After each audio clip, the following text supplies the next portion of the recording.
Hey there, everyone. So excited to be with you this evening. It is Stuart Perry, also known as Mr. Stu from Mr. Stu TV. And I am so excited to be talking with you about autism spectrum disorder. We are going to jump right into our training today about understanding autism spectrum disorder and some best ways to support our loved ones who have been diagnosed with autism spectrum disorder. But before we get into that, let's go over just a few quick announcements. First, on this coming Friday, as of this live event, this coming Friday, March 31st, from 11:30 a.m. to 1:30 p.m., Mr. Stu TV is hosting our virtual parenting conference 2023. Parent is a verb.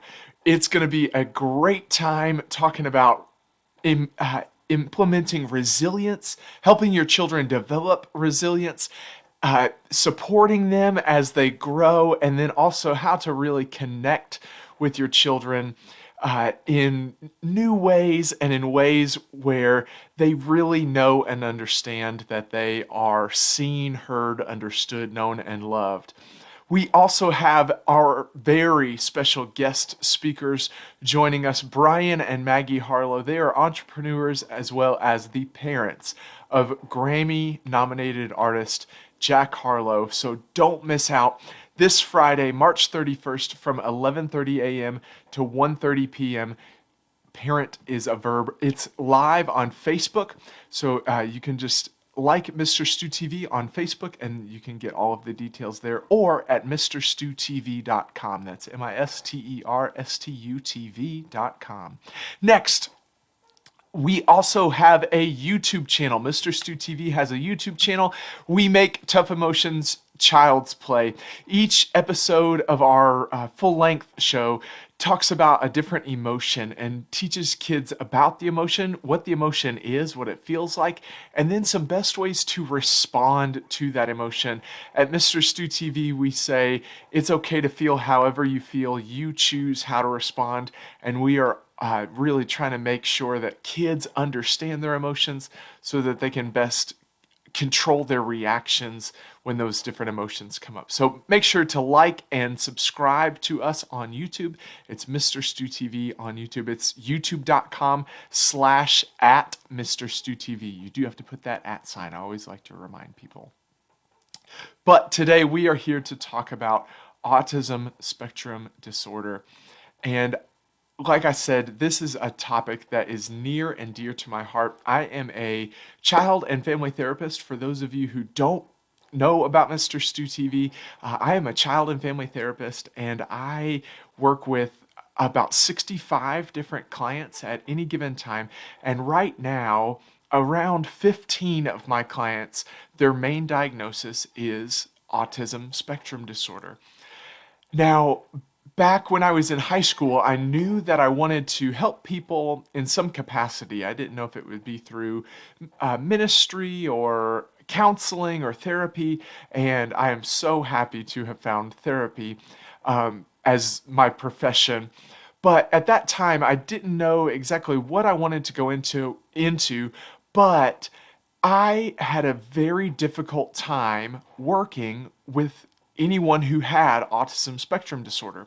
So for instance, I felt that I could handle behavioral disorders, things, or emotional disorders much better than I could handle something as intense as what autism spectrum disorder can present as sometimes. And over time, in my practice, it just grew and grew and grew that I started working with younger clients. And then as I started working with the younger clients, there was no denying that the clients that I was working with more and more often were showing the symptoms of autism spectrum disorder.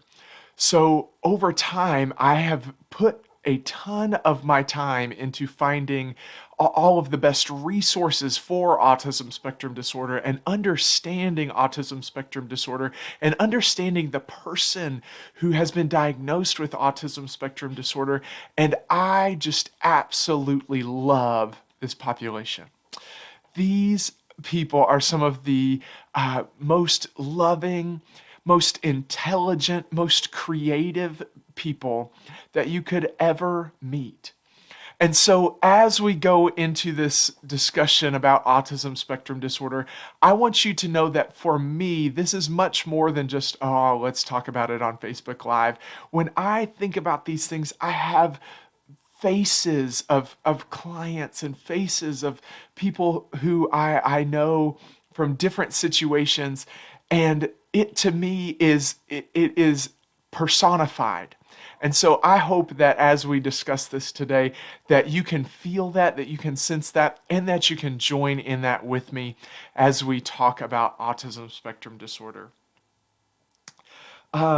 Let's jump right in. We're going to talk about the three main key tenets of autism spectrum disorder. But before we get into that, let's talk just a little bit about some of the difficulties that can face children and their families as they face this diagnosis of autism spectrum disorder. The first is really just a lack of understanding and a lack of knowledge about autism spectrum disorder in the medical community at all. As medical professionals, as mental health professionals, we don't know what exactly causes autism spectrum disorder. We also don't know a whole lot about what is actually happening in the brain. Now that research is growing and growing and growing every single day, and it's amazing to see it. But right now, professionals don't know a whole lot about autism spectrum disorder, at least a whole lot about where it comes from, what is actually happening. And so that is very difficult. There is also a lot of misunderstanding about practices and policies related to autism spectrum disorder. Let me take a drink of my water and then I'll give you an example.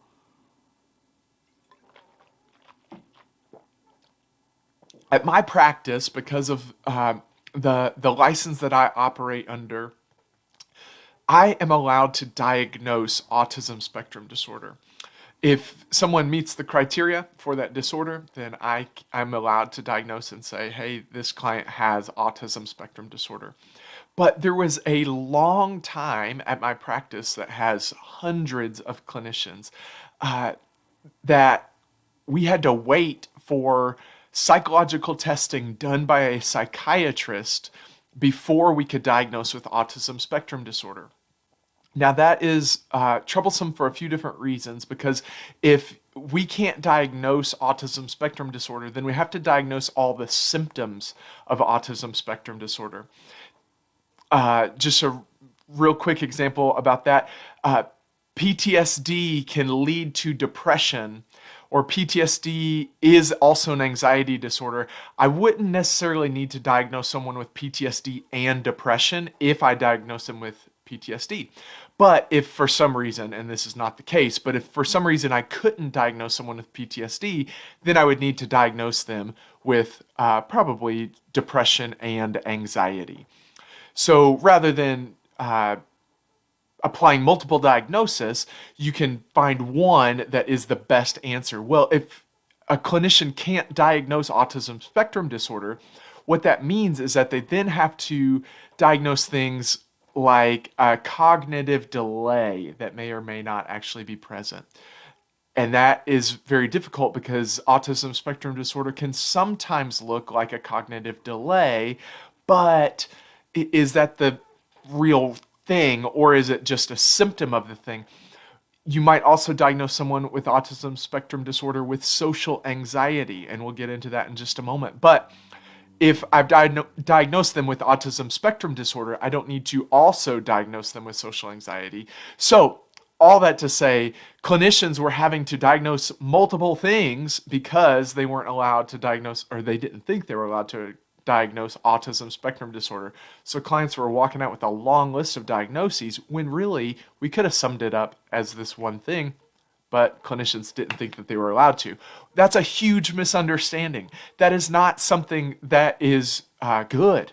That was a huge error that has since been corrected and has since been worked through it in great, productive ways.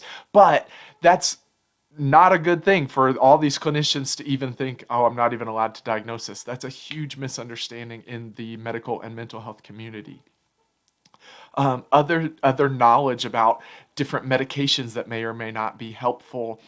Knowledge even about supports are different as you see people all the way across the spectrum. So those are some of the difficulties. It can be expensive. There can be financial hardship because of all the different services that you're paying for. Even if there's insurance, maybe you're having to do a copay every single time. So there is a financial burden at times. And then there are also some difficulties in finding educational placements that will be a positive experience for the child. Not that they won't do their best, but that will actually be positive. We want kids as much as possible to love showing up to school. That doesn't mean they have to love every single moment of school, but if they love showing up to school, that means that they feel safe there. And so if we can help children with autism spectrum disorder just feel safe in their educational environment, that is a huge win. But there are some struggles there as educators are learning more about autism spectrum disorder and learning more about mental health. It's just a situation where we've got to play catch up. So finding those educational resources can at times be difficult. And let's talk about the 3 key tenets. So we've talked just a little bit about just a brief overview about what autism spectrum disorder is, and then a really brief examples about some of the difficulties that might face families who have someone who has been diagnosed with this disorder. Well, now let's talk about the 3 key tenets of autism spectrum disorder. The first is that there is a difference in social intelligence in this population. And I say a difference because one thing that I have understood more and more as I've worked with clients who have been diagnosed with autism spectrum disorder is that it's not that because something is different that one has to be better or worse, or one has to be good and one has to be bad. It's just different. And so what I don't say here is even a social awkwardness or a social difficulty even. It's just that the social intelligence of someone who is on the autism spectrum is different than the social intelligence of someone who is not on the autism spectrum. That doesn't mean that both can learn to work with each other, that both can learn to communicate with each other, that both can learn to get along with one another and be friends and all those types of things. But it does mean that that social intelligence is different. And one of the things that is sometimes difficult is this understanding of different emotions in other people, this feeling of empathy. So a child who has autism spectrum disorder may even do certain things to try to get an emotional response so that they can watch a face and pair it. They can say, okay, I think if I do this, mom will be angry, so I'm gonna do it so that I can see mom's reaction and see what anger looks like. That is not a conscious thought, but subconsciously, someone with autism spectrum disorder may play these types of social experiments almost. And so if that's happening, it's sometimes a misunderstanding of what another person is feeling. So when they see that person's face, they may not understand what the emotion means. When they hear a difference in voice modulation, they may not fully comprehend what those differences mean. They may perceive that someone is yelling at them when that is not the case. They might think that someone is being mean when that really isn't the case and wouldn't appear that way to someone who is not on the autism spectrum. So their social intelligence is just different than someone who is not on the autism spectrum. That's number one, that's social intelligence. And sometimes, because of that difference, there can be some difficulty in social situations. The next key tenet of autism spectrum disorder are what are called fixations. Now, this actually, in the latest research, is kind of becoming the one key tenet, the pinnacle. And really, the theory right now, a working theory, is that all of autism spectrum disorder is a series, a system of fixations. It's not that fixations is one thing, it's that fixations is the whole thing. In example, let's talk about those social situations. Sometimes someone with autism spectrum disorder will think, okay, because I've been in a situation that was similar to this before, it's going to be the exact same way this time.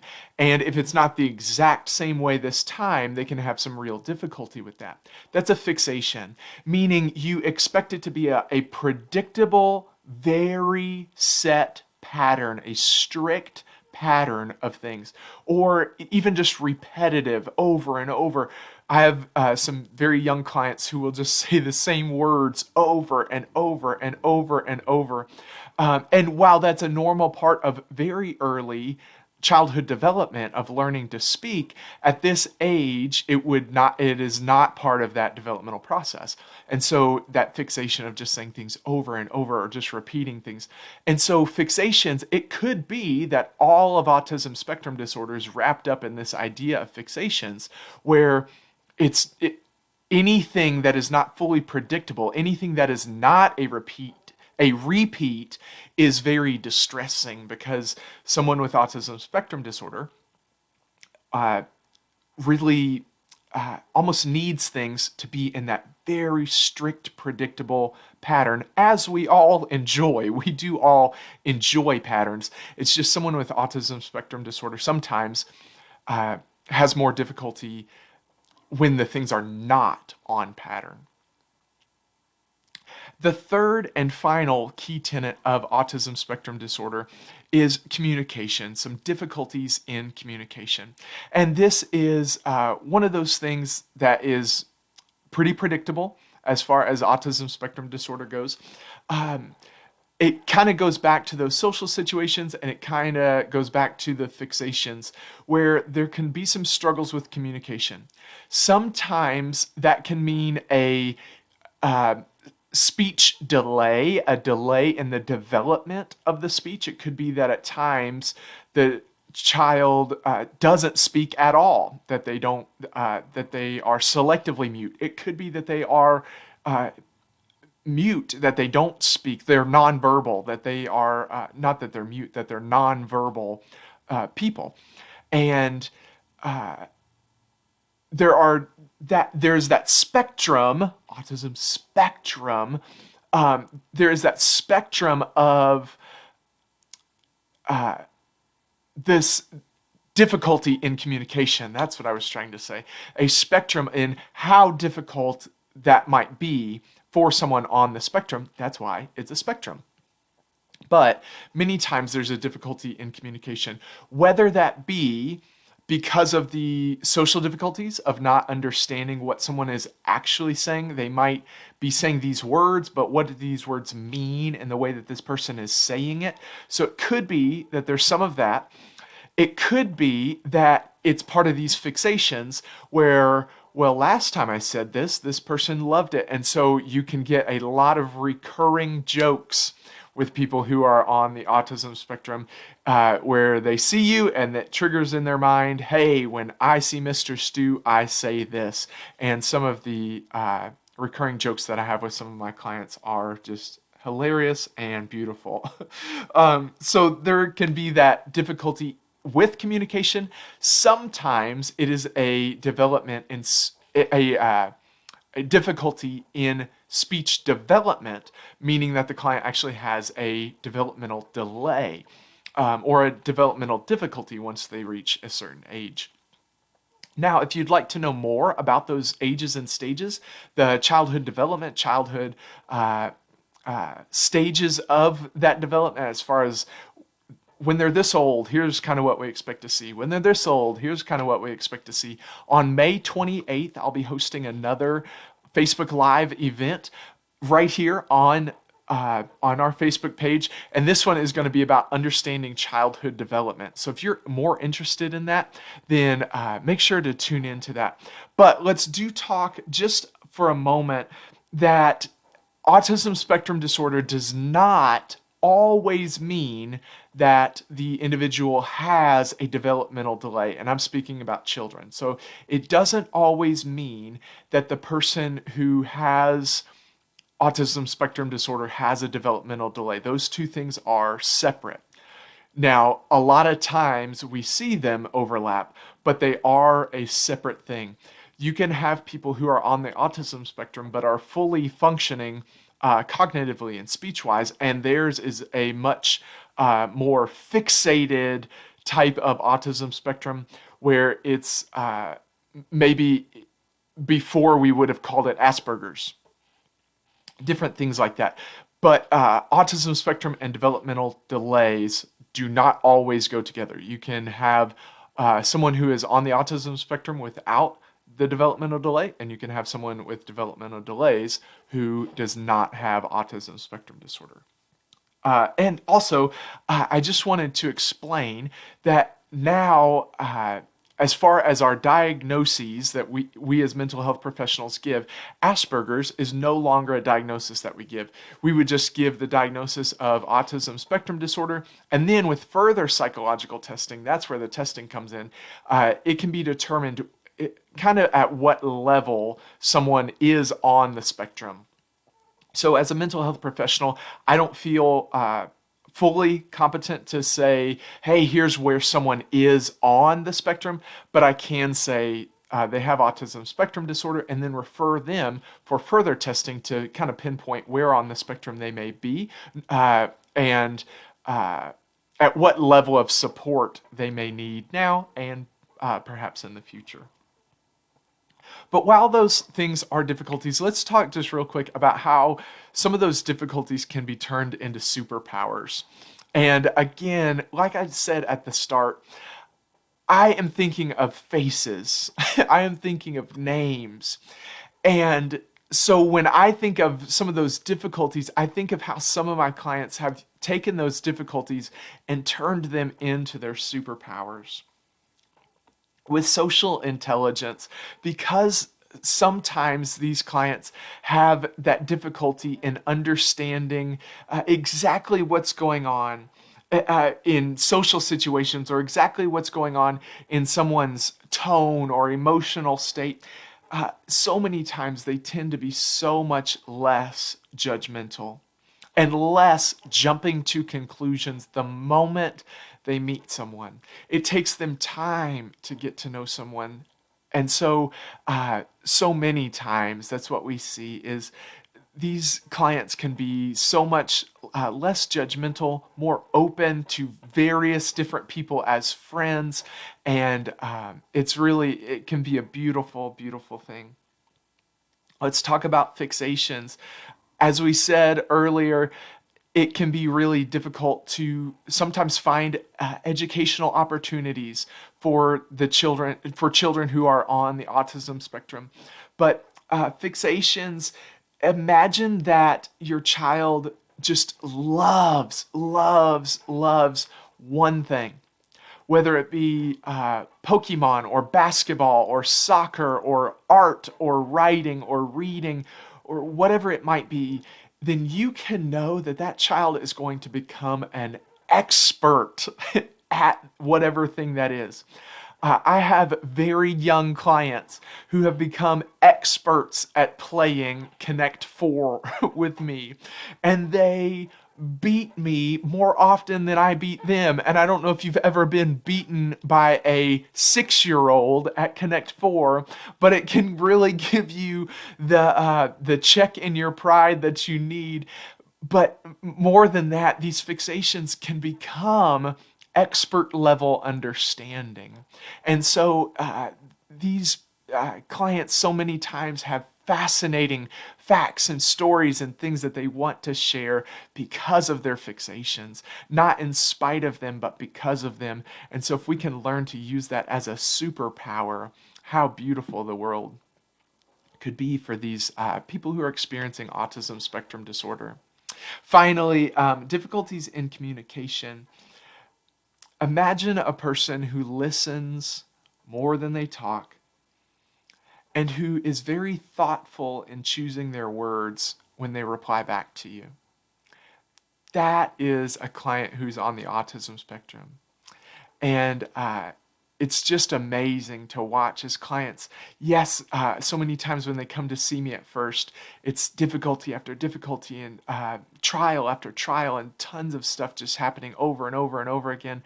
And then they learn to take these things that were once negatives, that were once difficulties, and they're able to use them as beautiful and amazing superpowers. So let's remind ourselves again that autism spectrum disorder and the thinking from a person who is dealing with autism spectrum disorder is not better or worse or good or bad. It's different. And if we can look at it that way, then we can allow our friends on the autism spectrum to show themselves with their superpowers rather than their difficulties. Let's talk about just a few quick supports at home. The first one is positive reinforcement, meaning rewards for positive behaviors. People who are on the autism spectrum a lot of times really need an if-then. If this, then this. And so positive reinforcement of even just praise, positive comments can be good things. Things like physical punishment are I would argue never the answer, but we'll be talking more about that at the Great Spank Debate on May 14th, right back here on Facebook Live. So, but especially for someone who is on the autism spectrum, it's important to use much more positive reinforcement than negative reinforcement, much more giving of praise, giving of rewards than taking of things away. Next is using things like visual supports, visual schedules. So if you can draw out or write out morning routine, whatever it is, wash face, brush teeth, put on deodorant, and have pictures of it, those visual things can really help because it's a fixation. And so the person can fixate on this one thing rather than having to think about all sorts of things. There can be one thing that is reinforced over and over and over again. So those visual reinforcements, visual schedules. Just some sensory things. If your child likes certain socks, just do your best to try to find those types of things that just help them to feel comfortable.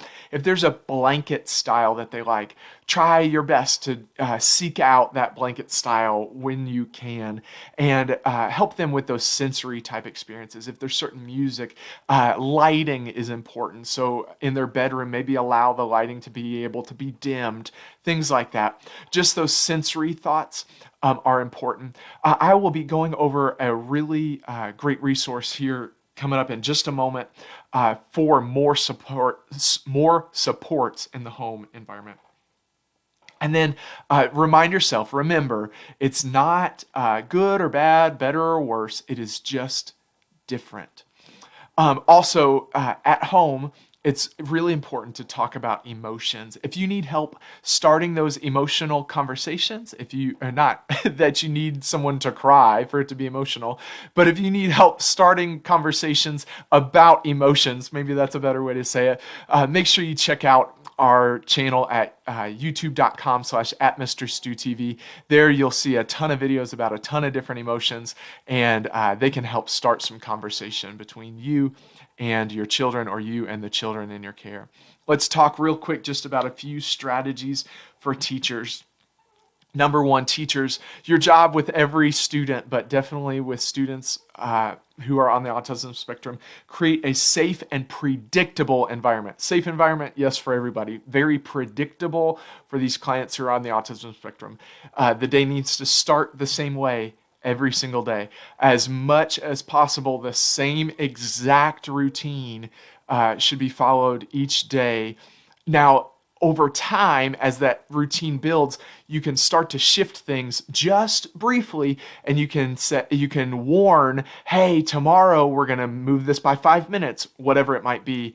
But as predictable as your routine can be is great. If you need any help with this, make sure to check out MrStuTV.com. That's MISTERSTUTV.com. And there you can find a link to be able to contact me. And I would love, if you are a teacher, I would love to meet with you and talk about some strategies for your students. You can also reach out to me over Facebook. Just write to the Mr. Stu TV Facebook page, and I would be happy to talk with you about different things that might be of help to your students. Because of the fixations, you can use some of those fixations to help them learn, to help them do different assignments. If you have a student who is fixated on dinosaurs, when you do a writing assignment, see if there's a way to let each student, but especially the student, write about something they love. And so things like that, use those fixations to motivate learning. Talk about emotions as often as you can in class. Again, if you need help starting those conversations, you may, in your classroom, watch our youtube.com/@MrStuTV. You can watch those videos, and maybe your classroom can have a discussion about the different emotions that they're learning about. As always, with every student, provide clear instructions and expectations, but those predictable things. And then just remember that it's not better or worse, good or bad. It's just different.